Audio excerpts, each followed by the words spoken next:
आज के एपिसोड में हम बात करेंगे कि शिकार वर्सेस शिकारी का रिश्ता ह्यूमंस में कैसे प्ले आउट करता है।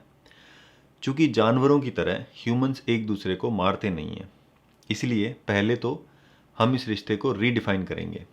उसके बाद हम ये जानने की कोशिश करेंगे कि ह्यूमन प्रेडेटर क्यों एग्जिस्ट करते हैं, और वीडियो के लास्ट पार्ट में ह्यूमन प्रेडेटर्स की मेजर कैटेगरीज डिस्कस करेंगे। तो स्टार्ट करते हैं।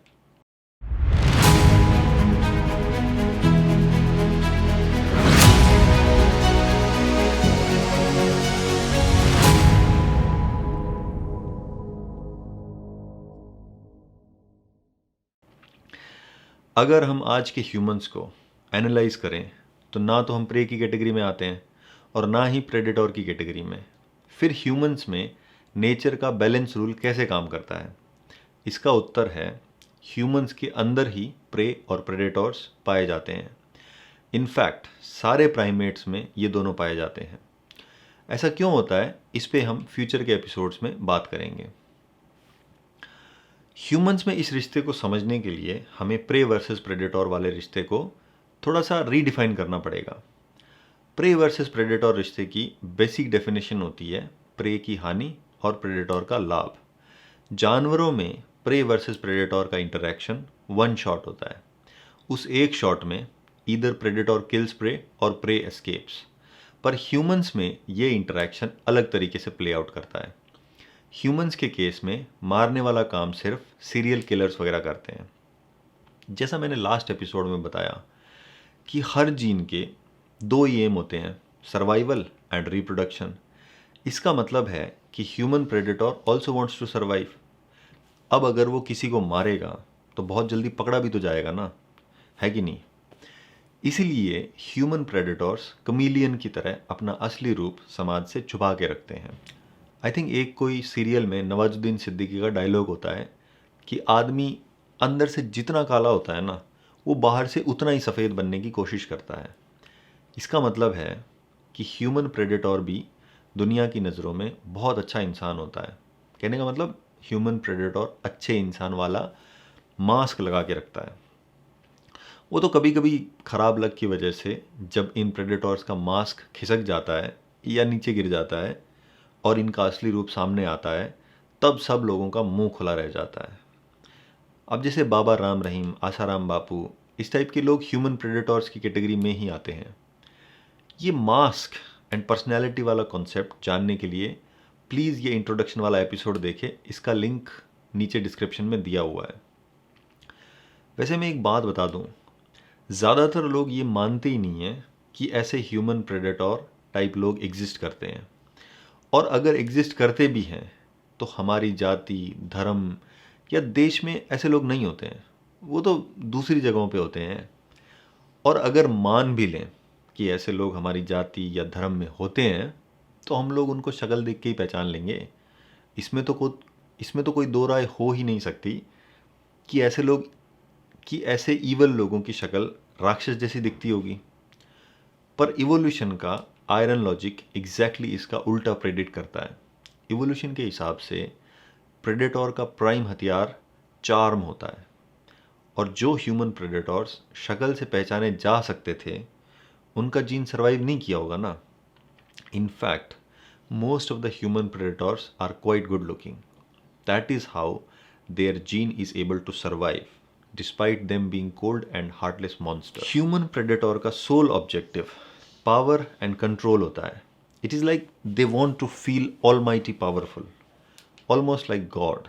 इसीलिए all over the world godman वाले बिजनेस में लपक के ह्यूमन प्रेडेटर्स मिलेंगे आपको, और ये हर रिलीजन एंड हर कंट्री में पाए जाते हैं। ह्यूमन प्रेडेशन की अलग अलग फॉर्म होती है, बट सारी फॉर्म्स में एक थीम कॉमन होती है, प्रोलॉन्ग्ड एंड इंसीडियस टॉर्चर। यानी सामने वाले को धीरे धीरे तड़पा तड़पा के टॉर्चर या परेशान करना। साइकोलॉजी में इस टॉर्चर के कई रूप हो सकते हैं, जैसे physical torture, harassment, exploitation and brain washing. Physical torture, harassment and exploitation में विक्टिम अवेयर होता है कि उसके साथ क्या हो रहा है। ब्रेन वॉशिंग में विक्टिम अवेयर नहीं होता है कि उसको ब्रेन वॉश्ड किया जा रहा है। इनफैक्ट इससे भी इंटरेस्टिंग फैक्ट ये होता है कि अगर कोई दूसरा भी लाख कोशिश कर ले विक्टिम को समझाने की कि तेरे को ब्रेन वॉश किया जा रहा है, वो तब भी नहीं मानेगा। इसीलिए ये सबसे फेवरेट हथियार होता है ह्यूमन प्रेडेटर्स का, स्पेशली हाई आईक्यू वालों का। ब्रेन वॉशिंग में विक्टिम या प्रे धीरे धीरे अपनी सैनिटी या मानसिक संतुलन लूज करता है, और ब्रेन वॉशिंग की लास्ट स्टेज में आदमी सिर्फ एक जिंदा कंकाल बन के रह जाता है। अपनी सोचने समझने की शक्ति और सारी सुध बुध खो बैठता है। उसके विचार एकदम अजीबोगरीब हो जाते हैं। उसके जीने का तरीका बहुत ज़्यादा डिसफंक्शनल हो जाता है। वो नॉर्मल कॉन्वर्जेशन तक नहीं कर पाता है बिना ऑफेंड हुए या लड़ाई किए। वैसे आजकल ये ब्रेन वॉशिंग वाला phenomena all over the world खूब लपक के चल रहा है। अगर डेथ को प्रोबेबिलिटी के लेंस से देखा जाए तो brain washed person will be defined as 50% dead और 80% डेड। मतलब जितने परसेंट मानसिक संतुलन खोया उतना परसेंट डेड। एक्सट्रीम केसेस में ब्रेन वॉश्ड या हैरेस्ड विक्टिम सुसाइड कर लेता है बिकॉज उससे अब और टॉर्चर बर्दाश्त नहीं होता है। जैसे इंडिया में बहुत सारी लड़कियां घर के रोज रोज के कलेश से परेशान होकर सुसाइड कर लेती है। मैं यहाँ पे ये साफ कर दूं कि हर सुसाइड का रीज़न टॉर्चर नहीं होता है। अच्छा, इन ह्यूमन प्रेडेटर्स में एपेक्स प्रेडेटर वो होता है जो मास लेवल पे लोगों को ब्रेन वॉश करता है, जैसे रिलीजियस कल्ट लीडर या पॉलिटिकल लीडर। इसका सबसे बड़ा एग्जाम्पल है जिम जॉन्स। जॉन्स के आह्वान पे नवंबर 18, 1978 को जॉन्स टाउन में 909 लोगों ने मास सुसाइड किया था, और जॉन्स के बहुत सारे ब्रेन वॉश्ड फॉलोअर्स बाद में भी सुसाइड करते रहे, क्योंकि ब्रेन वॉश्ड विक्टिम एक ऑल्टरनेट रियलिटी में जीता है, और वो कितना भी कोशिश कर ले ये ऑल्टरनेट रियलिटी नॉर्मल रियलिटी से टकराती है, और इस टकराव के दौरान बहुत बार विक्टिम सुसाइड कर लेता है। अगर पॉलिटिकल लीडर्स में एपेक्स प्रेडेटर की बात करें तो Adolf Hitler was the biggest predator in recent history. आप सोच के देखो कि इससे ज़्यादा क्या पावर होगी कि प्रेडेटर मास लेवल पे लोगों को एक ऑल्टरनेट रियलिटी में ले जाता है अपने बूते पे। मतलब कंट्रोल का लेवल देखो कि लोगों के माइंड में कौन सा थॉट जनरेट होगा, लोग अपने आसपास के इवेंट्स को कैसे परसीव करेंगे, ये सब प्रेडेटर डिसाइड करता है। ऐसा लोग क्यों करते हैं, इसके लिए हमें इन ह्यूमन प्रेडेटर्स की मेंटल स्टेट समझनी पड़ेगी, जो कि हम फ्यूचर के एपिसोड्स में जानेंगे। बट एक बात बता दूं, most of the brain washing के केसेस में विक्टिम अवेयर नहीं होता है कि उसको ब्रेन वॉश किया जा रहा है, but human predator perfectly aware होता है कि वो क्या कर रहा है।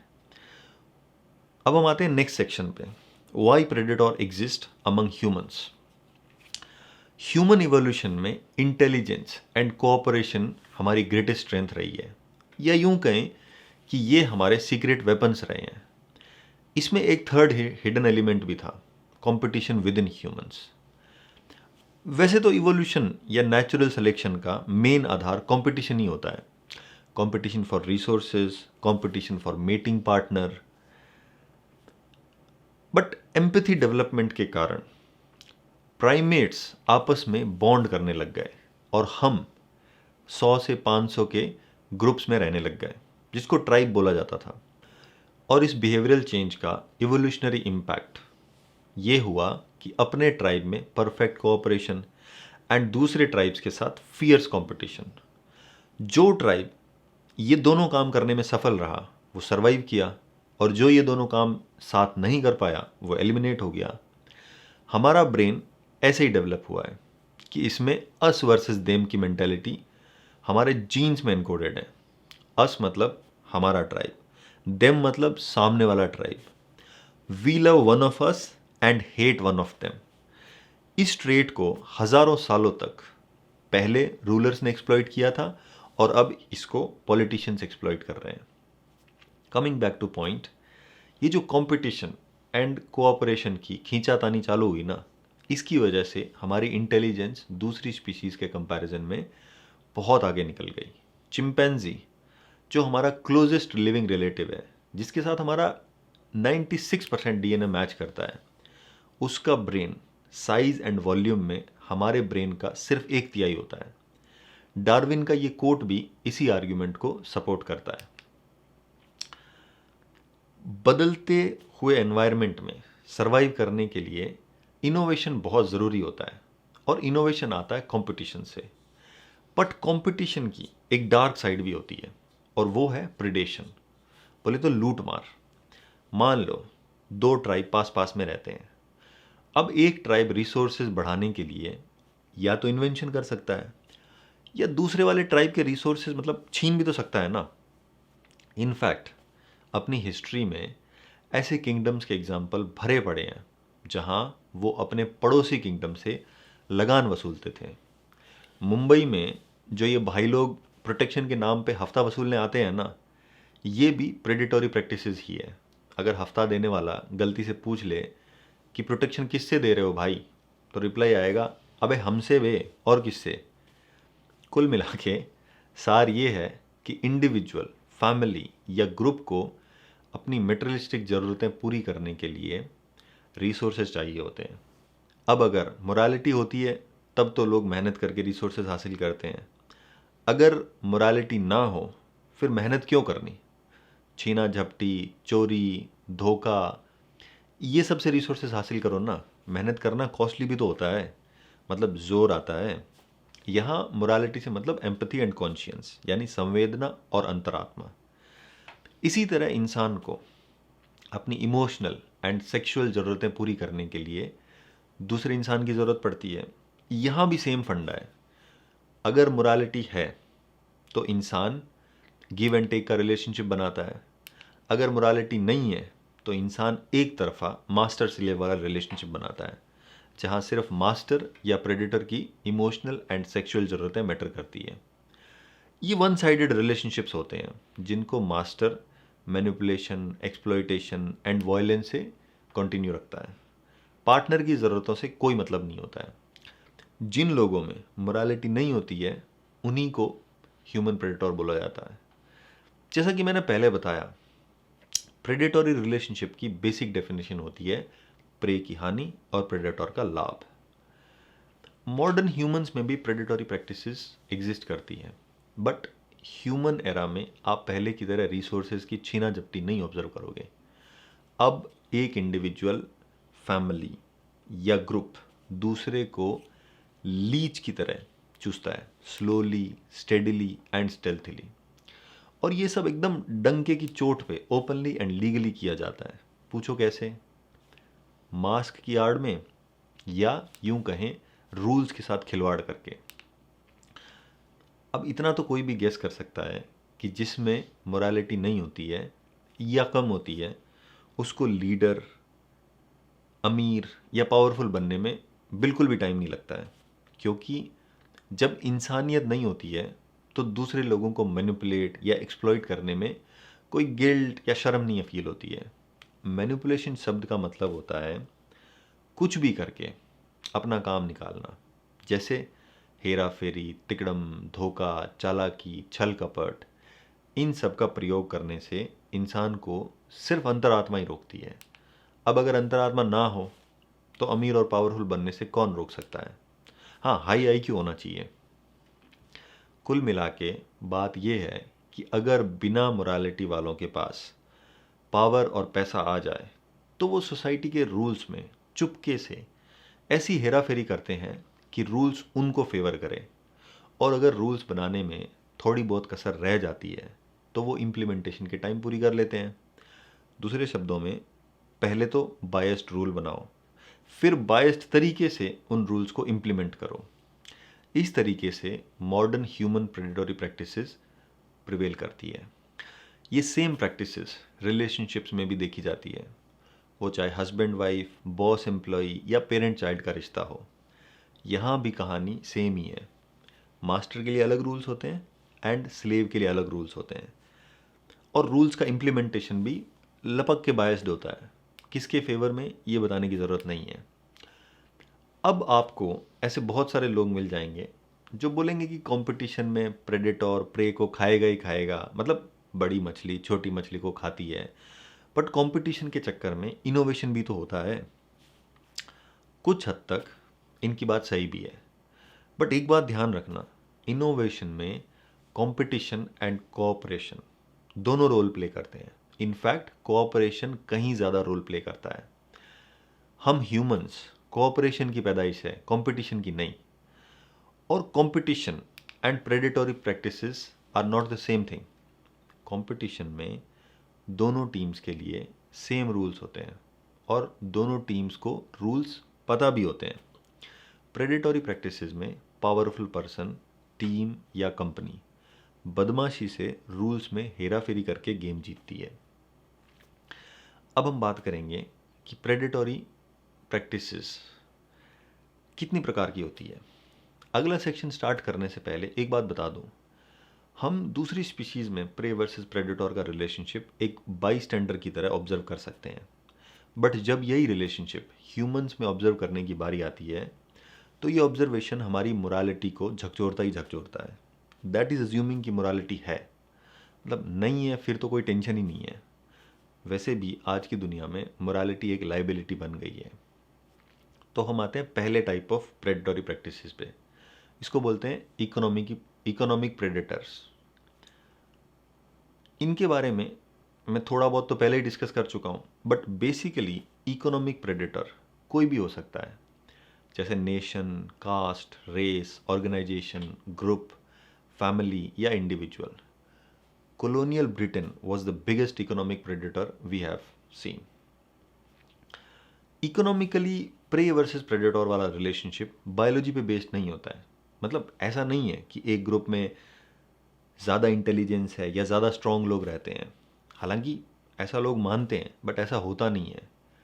ये रिलेशनशिप्स मेनली सोशली कंस्ट्रक्टेड होते हैं और इसीलिए इन रिलेशनशिप्स को चेंज किया जा सकता है वाया नेगोशिएशन, रेजिस्टेंस, रिबेलियन या मोरल जजमेंट। और चेंज का मतलब सोशल कंस्ट्रक्शन या फैब्रिकेशन में change by changing rules of relationship. आरक्षण, voting rights to all, female empowerment, ये सब ऐसे ही चेंजेस के एग्जाम्पल हैं। अब नेक्स्ट टाइप है sexual predators.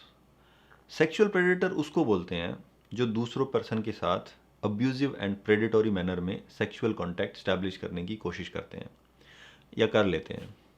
Contrary to prevalent belief, इन लोगों में मेन ऑब्जेक्टिव सेक्सुअल प्लेजर नहीं होता है। इनका main M dominance and control होता है। इकोनॉमिक प्रेडेटर्स का मेन ऑब्जेक्टिव भी पैसा नहीं होता है। It is always power, dominance and control. हालांकि पैसा बहुत यूजफुल होता है डोमिनेंस एंड कंट्रोल स्टैब्लिश करने में। ज़्यादातर सेक्सुअल प्रेडेटर्स मेल ही होते हैं और विक्टिम्स फीमेल एंड चिल्ड्रन होते हैं, बट फीमेल्स भी सेक्सुअल प्रेडेटर होती है। प्रॉब्लम ये है कि एक तो फीमेल सेक्सुअल प्रेडेटरी प्रैक्टिसेस बहुत ही इंसीडियस एंड अनडिटेक्टेबल होती है, और दूसरा माचो इमेज के चक्कर में मेल इन प्रैक्टिसेस को रिपोर्ट भी नहीं करते हैं। और अगर किसी ने रिपोर्ट कर भी दिया तो सामने वाला बोलेगा अबे और क्या चाहिए। अब थर्ड टाइप पे आते हैं, इमोशनल प्रेडेटर्स।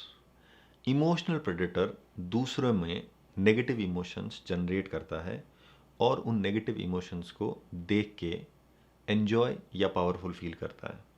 जैसे कि मैंने पहले बताया, हर तरह के प्रेडेशन का एक ही मकसद होता है, to feel powerful via dominance and control. Emotional predation कहीं भी हो सकता है, घर में, ऑफिस में, समाज में। आजकल तो ये ऑनलाइन भी चालू हो गया है, सोशल मीडिया वगैरह पे खूब चल रहा है। घर या ऑफिस में कुछ लोग ऐसे होते हैं जो पानी में आग लगा देते हैं, बोले तो लोगों को लड़ाने में उस्ताद होते हैं। ये लोग इमोशनल प्रेडेटर की कैटेगरी में फॉल करते हैं। ऑनलाइन वर्ल्ड में ट्रोल्स लोगों में नेगेटिव इमोशन जनरेट करते हैं और इससे वो पावरफुल फील करते हैं। ज़्यादातर टाइम विक्टिम ट्रोल से माथा मारता रहता है किसी पॉलिटिकल या सोशल आर्ग्यूमेंट को लेके। उसको समझ ही नहीं पड़ता है कि वो इमोशनल प्रेडेशन का शिकार है या इमोशनल प्रेडेटर से डील कर रहा है। इमोशनल प्रेडेशन का सबसे खतरनाक रूप हस्बैंड वाइफ या पेरेंट चाइल्ड के रिलेशनशिप में सामने आता है। यहाँ भी कहानी वही है कि इमोशनल प्रेडेटर अपने विक्टिम्स में नेगेटिव इमोशन जनरेट करता है पावरफुल फील करने के लिए। बट ये प्रेडेशन इतना खतरनाक इसलिए होता है क्योंकि इन दोनों रिलेशनशिप्स में विक्टिम अपनी हर ज़रूरत के लिए प्रेडेटर पे पूरी तरह से निर्भर करता है। इसीलिए प्रेडेटर के लिए बहुत आसान होता है नेगेटिव इमोशन जनरेट करना, और सोसाइटी भी कुछ नहीं बोलती है। ये क्लासिक केस होता है जिसमें रक्षक ही भक्षक बन जाता है, और ज़्यादातर केसेस में विक्टिम को पता ही नहीं होता है कि वो इमोशनल प्रेडेशन का शिकार है। मान लो विक्टिम को इसके बारे में किसी तरह से पता चल भी जाए और वो समाज परिवार में इसका जिक्र करे, तब भी कोई मानने को तैयार नहीं होता, जो कि और भी खतरनाक है। समाज या परिवार ये मानने को तैयार ही नहीं होता है कि बिना मोरालिटी वाले लोग एग्जिस्ट भी करते हैं, और अगर मान भी लिया तो सबसे फनी आर्ग्यूमेंट ये होता है कि हाँ मान लिया कि इसमें कोई मोरालिटी नहीं है, बट घर में थोड़ा ही कमीनापन दिखाएगा। ऐसे केसेस में विक्टिम को बस ये पता होता है कि लड़ाइयाँ बहुत हो रही है, पर वो इसके लिए अपने आप को ही जिम्मेदार ठहराता है। ऐसे सिचुएशंस में विक्टिम को दो सिम्टम ज़रूर आते हैं। पहला, डिसफंक्शनैलिटी, मतलब रोज़मर्रा की ज़िंदगी में विक्टिम नॉर्मली फंक्शन नहीं कर पाता है। और दूसरा, क्रॉनिक डिजीज़ेस, मतलब विक्टिम को मेंटल स्ट्रेस की वजह से ऐसी बीमारियां हो जाती है जिनका कोई परमानेंट इलाज नहीं है, बस इनको मैनेज किया जा सकता है, जैसे माइग्रेन, शुगर, डायबिटीज़, मोटापा, गैस्ट्रिक प्रॉब्लम्स, डिप्रेशन वगैरह वगैरह। इस चैनल में हम मेनली इमोशनल प्रेडेशन पे ही फोकस करेंगे। इसको कैसे पहचाना जाए, कैसे हैंडल किया जाए, और अपनी हेल्थ एंड डेली फंक्शनिंग को कैसे इम्प्रूव किया जाए। अगर आपको ये एपिसोड पसंद आया है तो प्लीज़ सब्सक्राइब करें और अपने दोस्तों को फॉरवर्ड करें, and thank you for watching.